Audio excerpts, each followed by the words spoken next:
Oh,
Ah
भोगाचे कुडी कन्या पुत्र होती जे सात्विक तयाच हरिक वाटे देवा तुका मने मज घडू त्यांची सेवा परी माझ्या दैवा पार नाही कुडी कन्या पुत्र होती जे सात्विक तयाचा हरिक वाटे देवा विठ्ठल विठ्ठल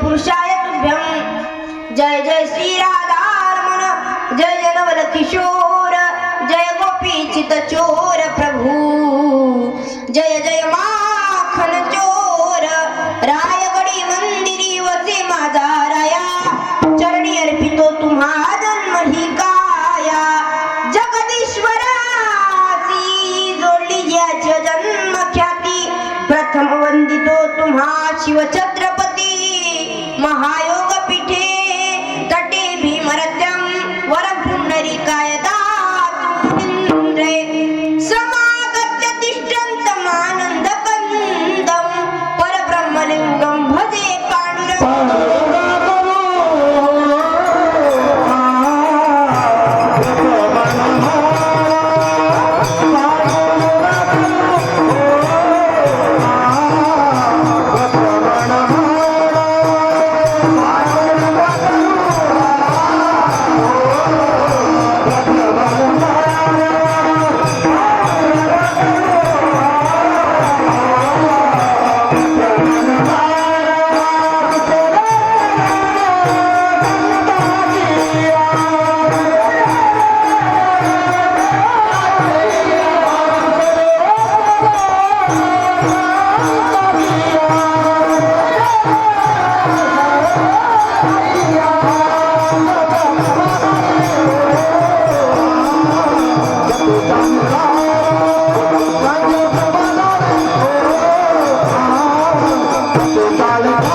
मस्तक हे पायावरी या वारकरी संतांच्या सेवेरागी सेवक झालो तुमच्या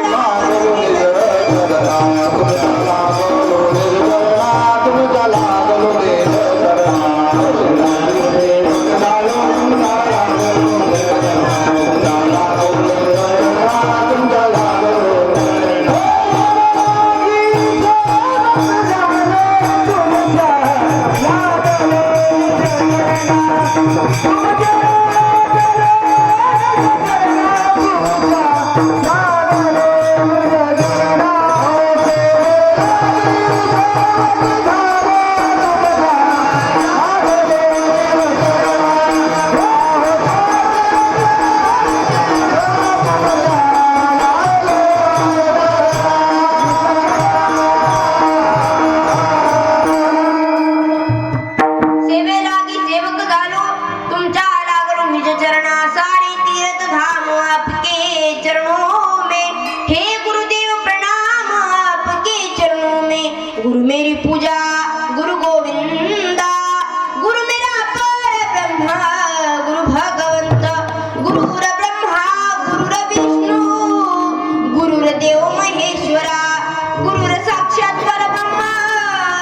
तस्मै श्री गुरुवे नमः.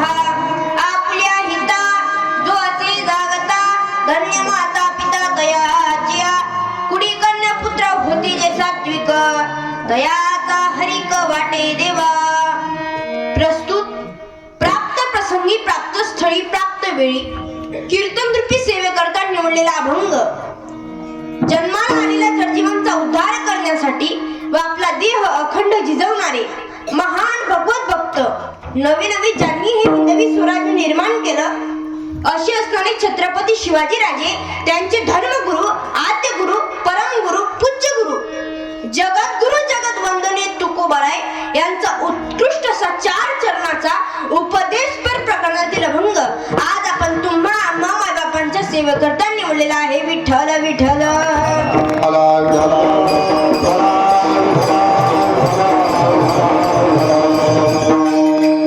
अभंगावर चिंतन करण्या अगोदर अल्पसा परिहार द्यायचा तो असा की म्हणतात, समय से पहले और तकदीर से ज्यादा, समय से पहले और तकदीर से ज्यादा किसी को कुछ भी नहीं मिलता, time and tide waste for none. याचा अर्थ असा आहे की वेळ आणि संधी कोणासाठी थांबू शकत नाही. मनाची महत् भाग्याची वेळ मला ज्यांच्यामुळे प्राप्त झाली, ज्यांनी मला ही सेवा दिली असे असणारे हरिभक्ती परायण कीर्तनकार शुभमजी महाराज मंदानेकर त्यांचे मी आभार मानते. एका कीर्तनासाठी लागणारे कीर्तन सौंदर्य उत्कृष्ट गायक वादक टाळकरी हार्मोनियम मृदुंगाचार्य आमचे हरिभक्ती परायण निंबाजी महाराज असतील निंबुरा येथील, आमचे भाऊसाहेब महाराज असतील, सुजन महाराज असतील त्यांचे मी आभार मानते. गायनाचार्य हरिभक्ती परायण उदयजी महाराज खलानेकर असतील त्यांची मी आभार मानते. व हरिभक्ती परायण रोहिदास महाराज असतील, आमचे बबन महाराज असतील, प्रदीप महाराज असतील, राजू महाराज असतील, सोपान महाराज असतील, जगन महाराज असतील, या सर्वांची गायनाचार्यांची मी आभार मानते. हार्मोनियम वादक हरिभक्ती परायण पंढरीनाथ महाराज निंबुरा येथील असतील, नाना महाराज सूर्यवंशी असतील त्यांची मी आभार मानते. विनेकरी हरिभक्ती परायण दिलीप महाराज खानखेडेकर असतील, सर्व विनेकरी यांचे सर्वांचे या ठिकाणी मी आभार मानते. चौकदार श्री हरिभक्ती परायण भैया वाल्मिक भोसरे निंबोरा व श्री हरिभक्ती परायण पितांबर धोंडू बोरसे निंबोरा यांचे सर्वांची मी या ठिकाणी आभार मानते. Sound system Bholenath sound system Nimbora यांची मी आभार मानते. व जे संयोजक असतील असे असणारे समस्त हरिभक्ती परायण भजनी मंडळ व जय शिवराय मित्रमंडळ, एकलव्य मित्रमंडळ खामखेडा तालुका धरणगाव या सर्वांची मी या ठिकाणी आभार मानते.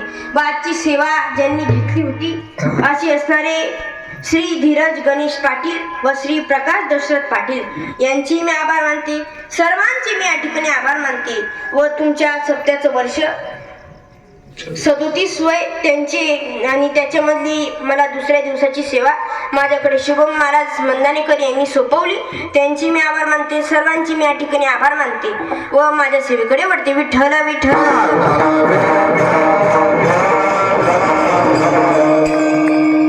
अभंगाचा सरळ सरळ भावार्थ असा आहे की आपल्या हिताच्या ठिकाणी जो जागा आहे तो धन्य आणि असा जो धन्य माता पिताच्या पोटी तो त्या कुळामध्ये जन्माला येतो, त्याचा हर्ष आनंद देवाला वाटतो. याच्या लायकीचे ते करतात तरी काय तर गीता भागवत इत्यादी ग्रंथांचे श्रवण करून जीवन जगतात. आणि अशांची सेवा जर माझ्या वाटेला येत असेल तर ते मी माझे परमभाग्य समजतो असेंचे जगद्गुरु तुकाराम महाराज या अभंगात वर्णन करून सांगतात. विठ्ठल विठ्ठल.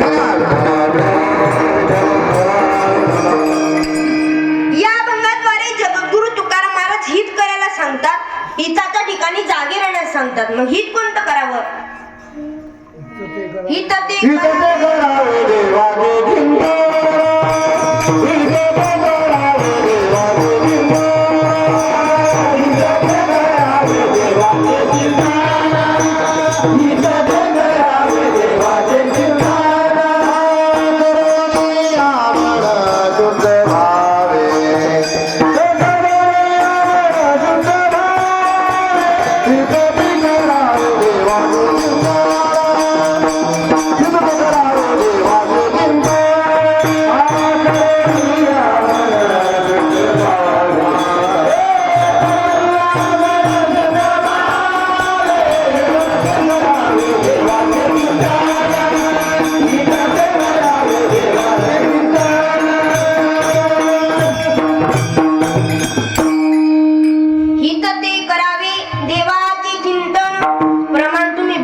दिलं पण ते प्रमाण थोडस पुढे होतं. बाबाने खाल्लं म्हटलं ते बाबा काय हरकत नाही. मग हित कोणतं करावं? हित ते करावे पैशाचे चिंतन करून यावर शुद्ध व्हावे. याला एक म्हणून झालं का? तर नाही. कारण पैसा तारो तीन ना परशा परश परशुराम. पैसा धन या नाश पावणाऱ्या गोष्टी आहेत. नाश पावणाऱ्या गोष्टींपासून ही सक्सेस होत नाही. एके ठिकाणी कबीर महाराज सुद्धा म्हणतात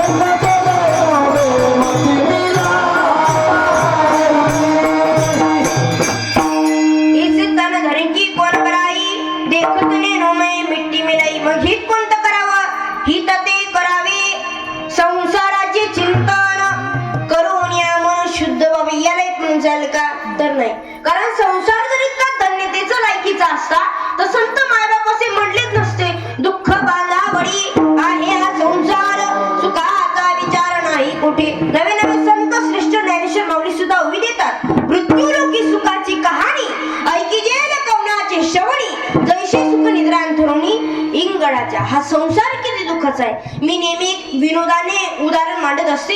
एक नवीन तरुण होता.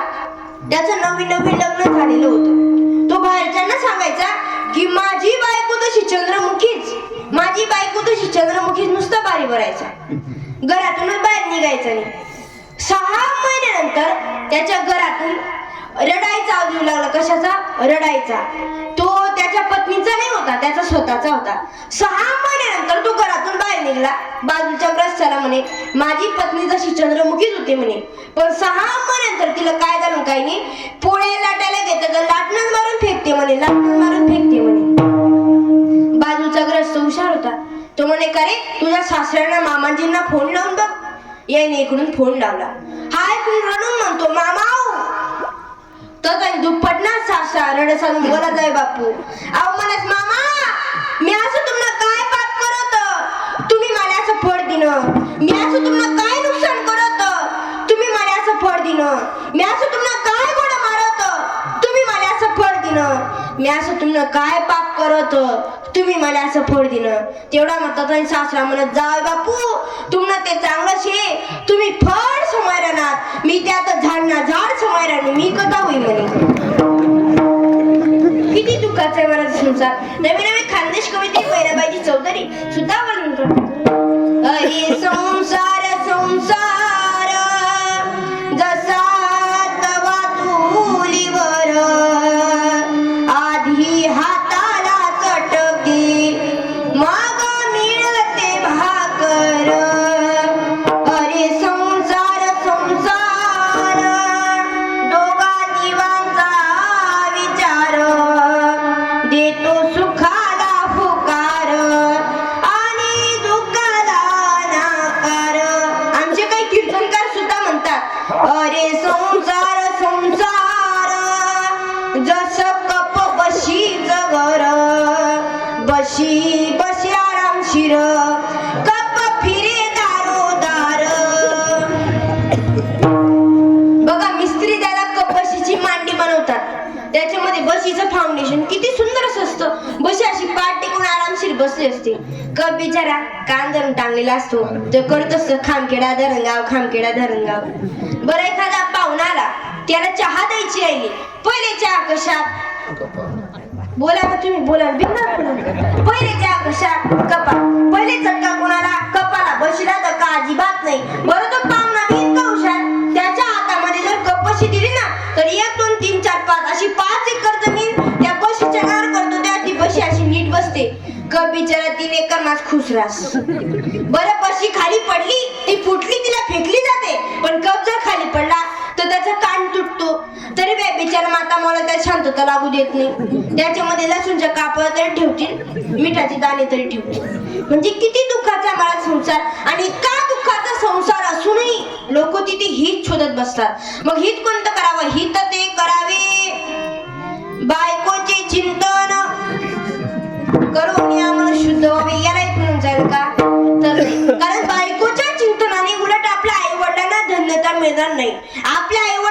फजिती होईल असाच एक विषय आला म्हणून सांगून जाईल. एक राजा होता. राजाने सभा बोलवली. सभेत प्रश्न मांडला की जे बायकोचं ऐकतात ते एका लाईन मध्ये उभे राहा. आता मला वाटतं बायकोचं सर्वजण ऐकतात. पुरुष वर्ग बायकोचं ऐकतात का? तुम्ही जपी घ्यात का जागेशीर?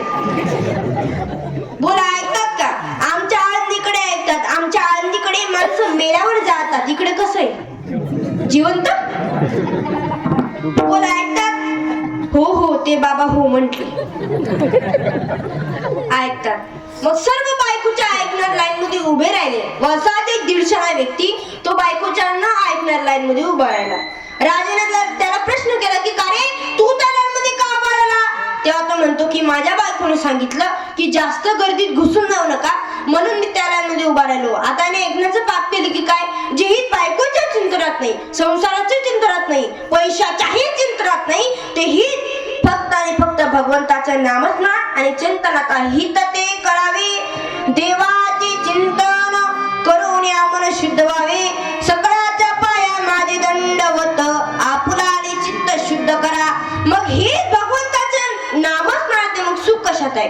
जो सुख पावे राम भजन में, वो सुख नाही अमीर में. म्हणून तुकाराम महाराज आपल्याला वेळोवेळी जागे करून सांगतात, ताकीद करून सांगतात की उठा जागे बारे आता, स्मरण करा पंढरीनाथा, भावे चरणी ठेवा माता, चुकवी व्यथा जन्माच्या. भगवंताच्या भक्तीत जागे राहण्यास सांगतात, नाचायला सांगतात, रसायला सांगतात. एके ठिकाणी नामदेव महाराज सुद्धा म्हणतात, काळ देहाची आला खाऊ, आम्ही आनंदे नाचू गाऊ. टाळ मृदुंग दक्षिणेकडे, आमचे गाणे पश्चिमेकडे. आपल्याला जर आपल्यावरचा वाईट काळ पळून लावायचा असेल तर भगवंताच्या भक्तीत जागे राहण्यास सांगतात. एके ठिकाणी तुकाराम महाराज जागे राहण्याची मर्यादपणा सांगतात. समजा आपण दिवा लावला, तो विझला, त्यात तेलाचं दान करून काय उपयोग? जेव्हा दिवा चालू होता, वाद चालू होती, तेव्हा स्ट्रीट टाकायला पाहिजे होतं. तेव्हा तेलाचं दान करून काय उपयोग? चोर चोरी करून गेला, तेव्हा सावध होऊन काय उपयोग? ना आता जागा रे बाईंनो जागा, चोर निल्या नाडोनी बघा. म्हणजे हिताच्या ठिकाणी तो जागा आहे, तो धन्य आहे. त्याच्यासाठी ते जगद्गुरु तुकाराम महाराज 4 विकल्प सांगतात. पहिला विकल्प असा आहे, ते जागे आहेत पण त्यांना हित कळत नाही. दुसरा विकल्प असा आहे, त्यांना हित कळतं पण ते जागे राहत नाही. तिसरा विकल्प असा आहे, त्यांना हितही कळत नाही आणि ते जागेही राहत नाही. आणि चौथा विकल्प असा आहे, त्यांना हितही कळतं आणि ते हिताच्या ठिकाणी जागे राहतात. आता आपण पहिला विकल्प बघू. ते जागे आहेत पण त्यांना हित कळत नाही. असंच एका गावामध्ये एका घराला आग लागली. घर असं ढनाढना पेटू लागलं. पाहतोय तो घराचा मालक. त्या बापाने पाहिलं आणि त्याच्या मुलांना आवाज दिला, मुलांनो बाहेर या. मुलं म्हटली, बाबा आपलं घर पेटतोय. तेव्हा त्याचे वडील त्याला म्हणतात, बाळा जा तिथून टिकाव पावड्या, आता आपण आपल्या अंगणात विहीर खोदू, पाणी लागेल आणि तेच पाणी घरावर टाकू. आता ना किती खोदलं तरी पाणी लागणार आहे का? नाही, तेवढ्यात घर पण जळून जाणार आहे. याचा अर्थ असा आहे, ते जागे आहेत पण त्यांना हित कळत नाही. दुसरा विकल्प असा आहे, त्यांना हित कळतं पण ते जागे राहत नाही. आता इथे कीर्तनात सांगण्यासारखं इथे, ऐकण्यासारखं इथे, समजण्यासारखं इथे, पण तुम्ही जागे राहताय का? काय करताय? झोपा काढताय. आपल्या कीर्तनात कोणी झोपले तर नाही ना. इकडचे पायरीवर बसलेले झोपले वाटते. विठ्ठल विठ्ठल.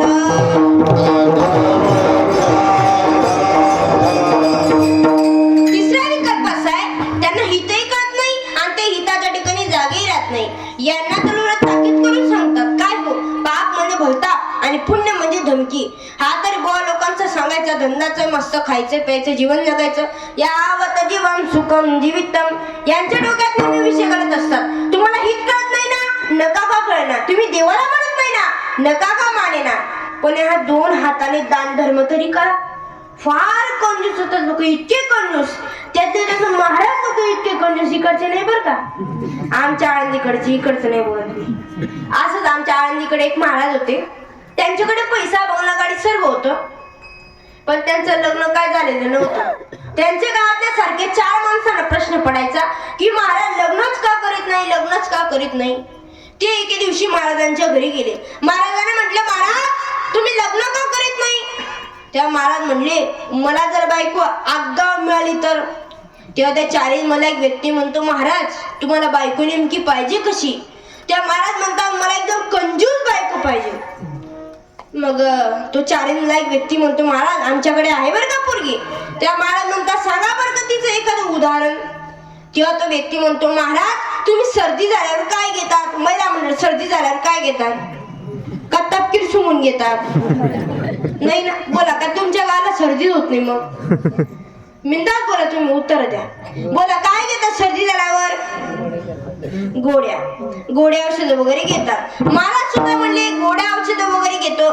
तेव्हा तो व्यक्ती म्हणतो, महाराज ती जी मुलगी ना ती इतकी कंजूस आहे, तिला जर सर्दी झाली ना ती तसंच गिळून घेते, एवढी कंजूस आहे. महाराजांना आश्चर्य वाटलं. महाराज म्हणले, मला मुलगी पसंत आहे. ठरल्याप्रमाणे लग्न झालं. लग्न होऊन 15-20 दिवसांनी त्यांच्या गावामध्ये सुंदरसा अखंड हरिनाम सप्ताह बसला. महाराज कीर्तनाला जाऊ लागले. कीर्तनाला गेल्याच्या नंतर महाराजांच्या डोक्यात एक विचार आला की देवापुरता दिवा लावला होता तो विझवला की नाही हे बघण्यासाठी महाराज घरी आले. तेल बिल चाललं जाईल म्हणून. मग घरी आले, दार ठोकवला. पत्नीने दार उघडलं. पत्नी म्हणली, काय हो इतक्यात कीर्तन संपलं का? महाराज म्हणले, नाही ग, देवापुरचा दिवा लावला होता तो विझवला की नाही हे बघण्यासाठी आलो. त्या पत्नी म्हणते, मी पण इतकी वेडे नाही. आणि पुरुष वर्ग तुम्ही पण तुमचा बायका वेड्यात समजू नका. तुम्ही एक पट तर त्या 2 पट. ती म्हणली, मी पण इतकी वेडे नाही. एका हाताने लावला, दुसऱ्या हाताने विझूनच टाकला. तिने पहिला प्रश्न विचारला की माझ्या बापाने लग्नात घेतलेला 200 रुपयाचा बूट तुम्ही इतका झिजवत आणला? त्या तो म्हणतो, हे बघ बगरातच घालणार काय, म्हणजे इतके कंजूस होतात लोक. त्यामुळे हितही कळत नाही, ते हिताच्या ठिकाणी जागे राहत नाही, कुठला दानधर्मही करत नाही आणि देवालाही मानत नाही. आणि चौथा विकल्प असा आहे, त्यांना हितही कळतं आणि ते हिताच्या ठिकाणी जागे राहतात. असा जो कोणी हिताच्या ठिकाणी जागा आहे तो धन्य आहे. त्याचे माता पिता देखील धन्य आहेत. हे अभंगाच्या प्रथम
काही उपास नाही, काही नाही.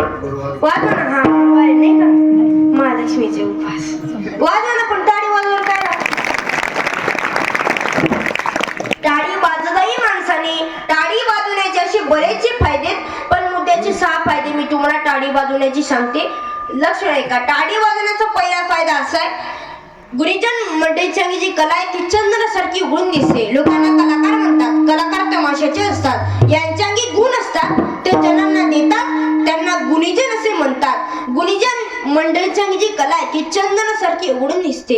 नवीन नवीन चाली, नवीन नवीन प्रमाणे ऐकायला म्हणतात. टाळी वाजवण्याचा दुसरा फायदा असा आहे, कळत नकळत जे पाप झाले असतात त्या पापांची होडी होती. कीर्तनात टाळी होय पातकाची होडी. टाळी वाजवण्याचा तिसरा फायदा असा आहे, लागणारी थंडी लागत नाही. टाळी वाजवण्याचा चौथा फायदा असा आहे, बारीक होणारे आजार होत नाही. टाळी वाजवण्याचा 5वा फायदा असा आहे, बारीकच झाला नाही तर मोठा हार्ट अटॅक सुद्धा येत नाही. आणि टाळी वाजवण्याचा 6वा शेवटचा फायदा, तुम्ही जर टाळी वाजवली तर तुमच्या हाताच्या ज्या भाग्यरेषा अनिष्ट रेषा असतात त्या भाग्यरेषा बदलतात. तुमचं भाग्य बदलतं. कायम तुमच्याकडे लक्ष्मणचे बरोबर तुमच्याकडे पैसा राहतो. ते फक्त आणि फक्त टाळी वाजवल्याने.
बाजूदारी माणसाने आणि जोरात माझ्या मागे म्हणा, हर हर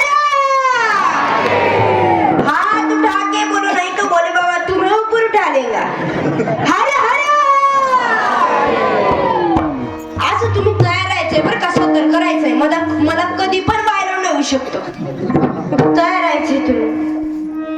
आपल्या हिता जो असे जागता, धन्य माता पिता तयाच्या. प्रत्येकाला वाटतं श्रीमंत व्हावं, प्रत्येकाला वाटतं पुण्यवान व्हावं, प्रत्येकाला वाटतं भांडण कोणाशी करू नये, प्रत्येकाला वाटतं निर्भय असावं. जर श्रीमंत राहायचं असेल तर आधी दारिद्र्याचा नाश पाहिजे, पुण्यवान व्हायचं असेल तर आधी असलेल्या पापांचा नाश पाहिजे, भांडण कोणाशी करू नये म्हणून आधी आपली बडबड बंद व्हावी, आणि निर्भय राहायचं असेल तर हिताच्या ठिकाणी जागा पाहिजे. उद्योगाने दारिद्र्याचा नाश आहे, जपाने पापांचा नाश आहे, मौनाने कलहांचा नाश आहे, आणि जो जागा आहे ते भयाचा नाश आहे. यात काही नवल नाही. जो हिताच्या ठिकाणी जागा आहे तो धन्य, त्याचे माता पिता देखील धन्य. धन्य माता पिता दयाच्या. वास्तविक जर पाहायला गेलं तर तुकाराम महाराजांनी इथे पहिला क्रमांक मातेला व दुसरा क्रमांक पितेला दिला. असं का? कारण महत्वाचे संस्कार देण्याचे काम अगोदर मातेचे असते व काही दिवसानंतर पितेचे असते. जिच्या हाती पाण्याची दोरी ती जगाला उद्धरी. महत्वाचे संस्कार देण्याचे काम अगोदर मातेचे असते. पण आताच्या माता मौल्या लहान मुलांवर संस्कार कसे करतात, एक उदाहरण तुम्हाला देऊन जाईल. आताच्या माता मौल्या कसे संस्कार करतात लहान मुलांवर. एक स्त्री होती, ती किटी पार्टीला जात होती. कुठे जात होती? किटी पार्टीला. आता किटी पार्टी म्हणजे काय बरं? तिथे महिला मंडळ जीन्स पॅन्ट वगैरे वगैरे घालून जातात. पूर्वीच्या महिला मर्यादित होत्या, संस्कृतीत होत्या. पूर्वीच्या महिलांना इंडियन मदर म्हटलं जायचं. इंडियन मदर म्हणजे काय तर भुकेल्याची कदर, सासू सासऱ्यांचा आदर, डोक्यावर पदर, पती सेवेला सदर, तीच खरी इंडियन मदर. पूर्वीच्या महिलांना इंडियन मदर म्हटलं जायचं. पूर्वीच्या महिला मर्यादित होत्या, संस्कृतीत होत्या. आताच्या पण आहेत, पण जाऊ द्या, कोण उपाधिकारासाठी बिनकाम न केस बीस होई गई ते. असो, ती स्त्री होती, ती किटी पार्टीला जात होती. सोबत तिच्या 8 वर्षाच्या लहान मुलालाही सोबत घेऊन गेली. गेल्याच्या नंतर त्या किटी पार्टीमध्ये खूपच मोठे मोठे लोक आलेले होते. आणि नेमकं काय झालं, त्या किटी पार्टीमध्ये या 8 वर्षाच्या लहान मुलाला लागली सू. तो त्याच्या मम्मीला म्हणू लागला, मम्मी सुसू, मम्मी सुसू. आता काय वय तेवढी बुद्धी माणसाची. त्याच्या आईला लाज वाटू लागली.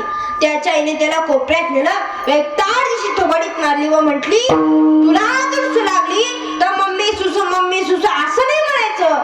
तुला जर सू लागली तर असं म्हणायचं, मम्मी मुझे गाना गाना है, मुझे गाना गाना है असं म्हणायचं. बघा बरं काहीचे संस्कार. मुलगा म्हटला, हो मम्मी. असं बरेच दिवस चाललं. पण एक दिवशी ती स्त्री किटी पार्टीला एकटी निघून गेली व त्या 8 वर्षाच्या लहान मुलाला त्याच्या वडिलांजवळ टाकून गेली. रात्रीचे 12 वाजले. लहान मुलाला लागली सू.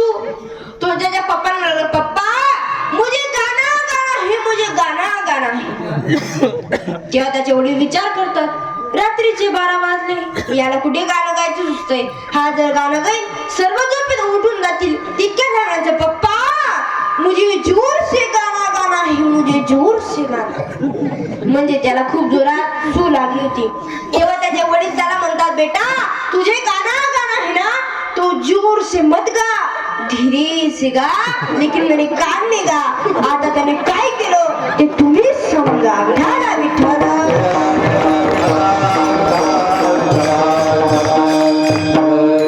बघा, आताच्या माता मौल्या लहान मुलांवर संस्कार शिकवतात. आणि संस्कार कसे करावे एक उदाहरण देऊन जाईल. एक ग्रहस्थ रस्त्याने जात होता. त्याच्या सोबत एक 9 वर्षाचा मुलगा होता. जात असताना त्यांना एक नांगरलेलं शेत लागलं. नांगरलेल्या शेताच्या बांधाला एका झाडाच्या फांदीला एक मळकटलेलं शर्ट टांगलेलं होतं. आणि ते शर्ट बघून त्या 9 वर्षाच्या लहान मुलाच्या मनात एक युक्ती सुचली, खोडी सुचली.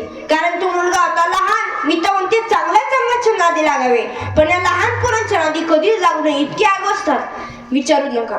असं मी एका मुलाला विचारलं की, का रे बाळा, असा कोणता तारा आहे जो जमिनीवरून सरळ आकाशात जातो? तो म्हणे मतारा. जमिनीवरून आकाशात जातो. इतके आग असतात. असं जे का शाळेमध्ये इन्स्पेक्शन साठी साहेब येतात ना, ते साहेब लोक प्रश्न विचारायला शाळेत. मग असं एका शाळेमध्ये इन्स्पेक्शनसाठी साहेब आले. साहेब एका वर्गामध्ये गेले आणि त्या मुलांना म्हणले, हे बघा मुलांनो, मी तुम्हाला प्रश्न विचारेल, त्याचं उत्तर तुम्हाला द्यावं लागेल. मुलं म्हणले, हो साहेब. तेव्हा साहेब म्हटले, खामखेडा तर अंमळनेर पर्यंत जर 30 रुपये तिकीट लागतं तर माझं वय किती? पुढची हुशार मुलं सर्व खाली मान घालतात, पण मागचा जो मुलगा होता ना तो वरती हात करत होता. साहेब विचार करतात, पुढची मुलं खाली मान घालताय, मागचा मुलगा वरती हात करतोय, मुलगा हुशार असला पाहिजे. साहेब म्हणते, काय रे बाळा, एवढा हुशार असेल तू मागे कशाला बसतो, ये पुढे. पण तो मुलगा आहे ना 1 नंबरचा मठ्ठ होता त्या वर्गामध्ये. तो मुलगा पुढे आला. साहेबांनी विचारलं, सांग बाळा उत्तर. मुलगा म्हणतो, साहेब मला प्रश्न परत सांगा. साहेब म्हणे, खामखेडा तर अंमळनेर पर्यंत जर 30 रुपये तिकीट लागतं तर माझं वय किती? मुलगा म्हणे 42. आणि खरंच साहेबांचं वय 42 होतं. साहेबांना आनंद झाला. साहेब म्हणे, वा बाबा, काय गोड उत्तर दिलं म्हणे बाळा म्हणे. पण याला पद्धती कोणती मांडली? भागाकार केला की गुणाकार केला की बेरीज केली की वजाबाकी केली? मुलगा म्हणे, साहेब पद्धती अगदी सोपी म्हणे, अगदी सोप्यातली सोपी पद्धती आहे. माझा एक भाऊ घरी आहे, त्याचं वय 21 वर्ष आहे, तो हाफ मॅन आहे, तुम्ही फुल मॅन आहात, म्हणून 21 जुने 42, तुमचं वय 42. साहेबांना राग आला. साहेब म्हणे, काय म्हणे, मला फुल मॅन म्हणतो का? तुझा जन्म काळाचा दोष असला पाहिजे, सांग म्हणे तुझा जन्म कधी झाला? मुलगा म्हणे, साहेब शुक्रवारी. हा मुलगा बी आगाऊ, याने विचारलं, साहेब तुमचा जन्म कधी झाला? साहेब म्हणे, रविवारी. मुलगा म्हणे, साहेब रविवारी सुट्टी होती म्हणे. साहेब म्हणे, बघा इतके आगाऊ असतात, त्यांना खोडे तर इतके सुचतात की विचारूच नका. विठ्ठल विठ्ठल.